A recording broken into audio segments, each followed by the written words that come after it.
오늘의 마지막 영상입니다. 추석 연휴를 앞두고 여러분들한테 영상 많이 찍어서 좀 보라 그러면 그건 좀 이상한 것 같고요. 딱 오늘 정도, 딱 오늘 요 정도만 얘기하면은 여러분들이 시간 낼 때 어차피 들으시면 되니까 충분하다고 생각을 합니다. 159쪽에 이제 그림 아래 이런 문장이 있어요. 민간 기업에서도 주인 역할을 하는 주주, 우리가 주식 여기서 하시는 분들이 있을지 모르는데, 자, 주주요. 민간 기업에서도 주인 역할을 하는 주주와 대리인인 기업의 경영자가 다르기 때문에 경영자가 가끔은 주주보다 자신의 이익을 위해서 노력하게 된다는 주인 대리인 문제가 발생하지만 공기업도 주인 대리인 문제가 훨씬 복잡하게 나타날 수 있다. 자, 요겁니다. 근데 이게 이제 그 강의 자료 제가 이렇게 써놨어요. 어떤 주식회사의 주주는 주인이고 1년에 한 번 이상은 경영자의 성과를 평가를 합니다. 우리가 주주총회 가면은 굉장히 분위기가 좋은 주주총회가 있고 굉장히 분위기가 나쁜 주주총회가 있거든요. 자, 여기서 이제 그 어떤 사익이라고 한다면 경영자가 추구할 수 있는 주주가 모르게 추구할 수 있는 것이 어떤 돈이라고 본다면, 사익을 돈이라고 본다면, 자, 주인, 국민, 그리고 대리인을, 자, 공기업도 어차피 그 경영자가 있는 거니까요. 주인은 국민이고, 대리인은 이제 공기업의 각 경영자들을 얘기합니다. 자, 여기서 이제 그 국민의 생각과 경영자의 생각이 다른 큰 차이가 이제 공익에 대한 이해예요. 경영자가 판단할 때 공익과 국민들이 판단할 때 공익이 다를 수가 있죠. 이게 바로 그 이해관계에 대한 차이가 있기 때문에 주인 대리인 이론이라는 얘기가 나온 거거든요.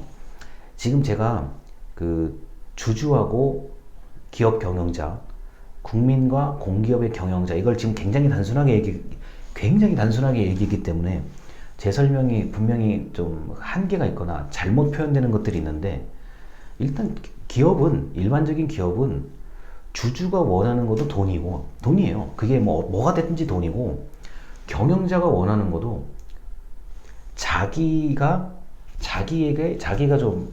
유리한 이익, 자기에게 유리한 이익을 다른 말로 돈이죠. 현금과 같은 수단이라고 하는 돈이라고 볼 수 있습니다.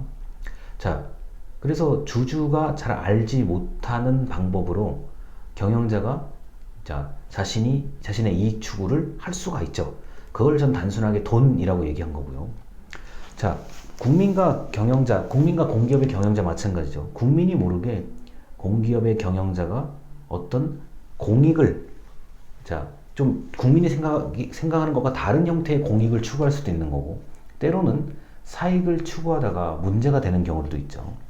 자, 제가 지금 얘기한 이 부분만큼은 좀 설명이 약간 제한적입니다. 그런데 결국 주인 대리인 문제가 일어난다는 것, 절대로 모든 기업이나 모든 공기업이 이렇지는 않아요. 생각보다 주주가 굉장히 많은 것을 알고 있고, 생각보다 국민들, 그리고 그 공기업의 서비스를 이용하는 사람들이 의외로 굉장히 많은 걸 알고 있습니다. 그래서 주인 대리인 문제가 이게 분명히 이론으로 있기는 있는 거고, 설명이 또 설명이 잘 돼 있는 거긴 한데 100% 다 이렇게 된다? 아닙니다. 그건 절대 아니에요. 생각보다 이런 부분에 또 많이 알고 계시는 분들이 있거든요. 그러다 보니까 그렇게 허술하게 일을 처리하지는 못합니다. 자, 그리고 이제 161쪽이에요. 161쪽에 이런 얘기들이 있죠. 대기업은 어느 정도, 죄송합니다. 161쪽을 얘기하기 전에 우리 강의 자료를 보시면은, 일단 보통 대기업 정도가 되면 어느 정도 공익적 요소를 고려를 해야 돼요. 그래서 사회적 책임을 다하려고 합니다. 보통 이제 문화예술 사업에 좀 투자를 한다든가, 정부가 좀 하기 어려운 것들이 있어요. 문화예술 사업에 투자를 한다든가, 복지 영역에 투자를 한다든가, 이런 것들이 이제 대표적인 거고요. 공기업도 어느 정도 수익적인 요소를 고려해야 된다. 그래서 사익을 제공하는 경우들이 있어요. 공기업도 주식회사 형태로 만들어진 공기업들이 있기 때문에 어느 정도 사익, 주식의 값어치가 떨어지면 안 되잖아요. 그래서 공기업이 나름대로의 그 주주들에 대한 사익을 제공하려고 많은 노력을 하고 있습니다. 자, 그리고 161쪽의 재산권 이론입니다. 자, 재산권 이론에서는 재산권을 일종의 소유권으로 보고 공기업이 민영화되면 소유권을 가진 사람은 자산과 이윤에 대한 권리를 가지기 때문에 주인의식이 생긴다. 이거예요. 정부가 만약에 어떤 이렇게 정부가 가지고 있는 기업 또는 조직이라면 이게 정부는 특히 이제 공무원들이 어떤 일정한 기간이 되면 다른 곳으로 발령을 받고 이렇게 순환보직 발령을 받게 돼 있단 말이에요. 그러다 보니까 그게 아무리 좋아도 계속 평생 그것만 붙잡고 하기가 어려워요. 그런데 이 재산권 이론은 이게 만약에 민간 영역으로 넘어가서 누군가가 이것을 완전히 소유하게 된다면 이른바 이게 내 거다 라고 한다면 굉장히 일을 더 잘할 것이다 라고 보는 게 재산권 이론입니다. 근데 이제 우리나라 같은 경우는 한 사람의 개인이 공기업을 모두 소유한다 불가능한 일이기 때문에 이 이론이 잘 맞지는 않아요. 다만 내 거에 대한 의식이 굉장히 강한 이제 영미권 개념, 이제 오너라 그러죠. 우리가 이건 정말 나의 소유다, 오너라고 표현을 하죠. 이런 개념이 좀 있는 나라에서는 재산권 이론이 굉장히 정확하다고 저는 봐요.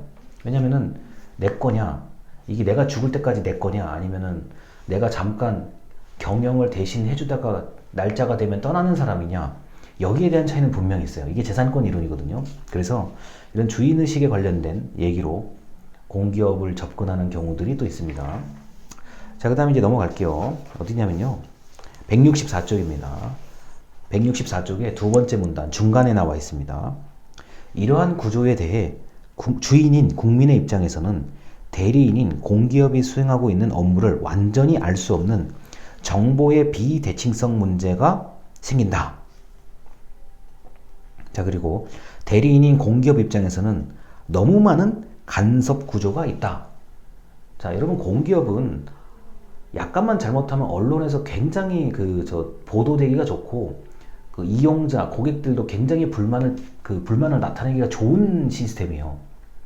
그리고 최악의 경우는 난데없이 그냥 이유 없는 비난을 듣는 경우도 있거든요. 자, 이게 바로 이제 경영의 간섭, 경영에 영향을 주는 사람들이 너무 많다를 얘기한 거고요. 이제 정보의 비대칭성. 저도 제가 나름 잘 알고 있다는 공기업의 사정을 저도 잘 몰라요, 사실은요. 그냥 일반인보다 조금 안다는 것 뿐이죠. 자, 정보 비대칭성. 너무 모르는 사람들, 너무 잘 아는 사람들. 그러니까 모르는 사람들을 속이고, 나쁜 의미로 속이고, 마음대로 할 수 있는 여지가 분명히 있습니다. 다만, 우리나라는, 대한민국은 경영평가부터 여러 가지 이렇게 굉장히 법적으로 또는 평가 등으로 통제할 수 있는 그 요소가 굉장히 많은 나라에 속해요. 그래서 예를 들어서 기준, 범위가 정해져 있어요. 어떤 것을 해라, 하지 말라는 범위가 정해져 있는 나라이기 때문에 정해진 범위 밖으로 임의대로 뭘 하기가 좀 어려운 나라에 속해요. 자, 그래서 그게 어쩌면 굉장히 도덕적으로 문제가 생기거나 마음대로 경영하다가 문제가 생기는 그런 일을 방지해주는 그런 장점도 있습니다. 자, 160쪽에 그리고 이제 중간에 이런 부분이에요. 오늘의 마지막 얘기입니다. 자, 공기업은 행정 주체이기 때문에 정부에서 행사할 수 있는 공기업 관리 방법은 첫 번째 민영화, 두 번째 경영평가, 세 번째 기능적 통제다 라고 얘기를 하고 있습니다. 지금 166쪽 마지막 문단을 얘기해 드린 거예요. 우리 이제 강의 자료로는 이렇게 되어 있는 거예요. 166쪽 이렇게 되어 있는 부분입니다. 자, 민영화는 이제 계속 앞으로도 얘기할 거니까 생략하고, 경영평가 방금 말씀드린 거예요. 어느 정도 기준과 틀이 있어요. 이 범위가 있어요. 이 기준과 범위 내에서 공기업이 뭔가를 좀 성과를 내야 되기 때문에 이게 경영평가라고 나중에 배웁니다. 이런 게 있기 때문에 이걸 벗어나서 내 마음대로 한다 좀 어려워요. 우리나라는 그게 좀 힘들게 돼 있고, 그 다음에 기능적 통제. 자, 이런 거죠. 쉽게 얘기해서 제가 여러분들한테 시키는 거예요. 우리 A 학생은 이거 하시고, B 학생은 이거 하시고, C 학생은 이거 하시고, 그 역할을 나눠주는 거예요. 그 다음에 만약에 공기업이 뭐 특별히 역할이 없다 그러면 그 역할을 해라고 역할을 덧붙여주는 거예요. 이게 기능적 통제예요. 너 왜 그거 일하는 거 왜 안 해? 왜 빨리 할 수 있는 거 왜 느리게 해? 국민들의 요구, 뭐 어떤 주민들의 요구가 있는데 왜 그거 그냥 미루고 있어? 기능적 통제가 우리는 너무나 많아요. 어떻게 보면은. 시키는 사람이 많아요. 그리고 시키는 일을 하는 입장에서는 아니, 나 이거 일 하나 끝냈는데 또 일을 해야 돼. 일 하나 끝내면 또 일을 해야 돼. 막 이런 것들이요. 그래서 우리나라의 그 정부가 우리나라는 공기업을 관리할 수 있는 요소가 굉장히 많은 나라에 속해요. 정말 많습니다. 그리고 여기서 혹시 공기업을 이제 나중에 근무하시는 분이 있으시겠지만 좀 이렇게 위에서 시키고 지침, 규칙 이런 게 굉장히 많아요. 좀 임의대로 하기가 어려운 부분들이 있어요. 이거는 내가 말한 내 방식대로 하면 일을 훨씬 잘할 수 있는데도 불구하고 정해진 절차에 따라 움직여야 돼요. 그래서 이런 것들이 전부 다 이제 경영평가, 기능적 통제의 개념이라고 보시면 저는 큰 무리가 없다고 생각을 합니다. 일단 오늘 여기 166쪽까지 진도를 마치고 오늘 이번 주차 수업을 마치겠습니다. 정말 들어주셔서 감사합니다.